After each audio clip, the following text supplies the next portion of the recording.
আমার ছাদ বাগানের টবে বেশ মোটা লাল ডাঁটা হয়েছে, আর ডাঁটা দিয়ে মাছের ঝোল খেতে কিন্তু বেশ ভালো লাগে। তাই আমি আজকে তুলে নিব এই ডাঁটা। তুলে নিলাম।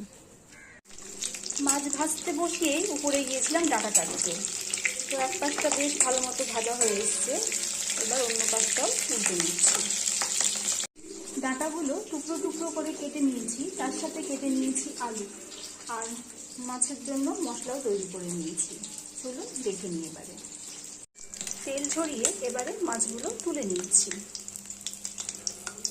মাছ ভাজা তেলেই ফোড়নে ব্যবহার করছি কালো জিরে, গোটা শুকনো লঙ্কা, তেজপাতা।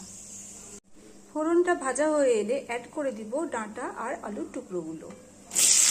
এগুলো কয়েক মিনিট ভাজার পরে দিয়ে দিলাম মাঝারি সাইজের একটা টমেটো কুচি। দিয়ে দিব পেঁয়াজ বাটা, হালকা হাতে মিশিয়ে দিব। পেঁয়াজটা কয়েক মিনিট ভাজার পরে দিয়ে দিচ্ছি লবণ, সামান্য ধনে গুঁড়ো, দিয়ে দিব হলুদ গুঁড়ো, আর শুকনো লঙ্কা আদা একসাথে আমি মিহি করে পেস্ট করে নিয়েছি, সেটাও এবারে অ্যাড করে দিচ্ছি। দিয়ে দিলাম সামান্য জিরে গুঁড়ো। কষিয়ে নেব এবারে বেশ ভালো মতো করে। মশলাটা বেশ ভালো মতো কষানো হয়ে এসছে, এবারে অ্যাড করে দিচ্ছি ঝোলের জন্য জল। ঝোলে ফুট চলে আসার পরে অ্যাড করে দিচ্ছি মাছগুলো।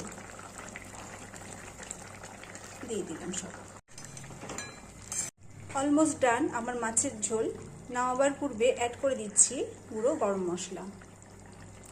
গ্যাসের ফ্লেম বন্ধ করে মাছের ঝোলটা আমি নামিয়ে নিব এবারে।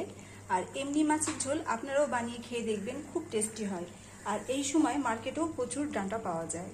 আজ এ পর্যন্তই। বাই সবাইকে। সুস্থ থাকবেন, ভালো থাকবেন। দেখা হবে আর একটা নতুন ভিডিও নিয়ে।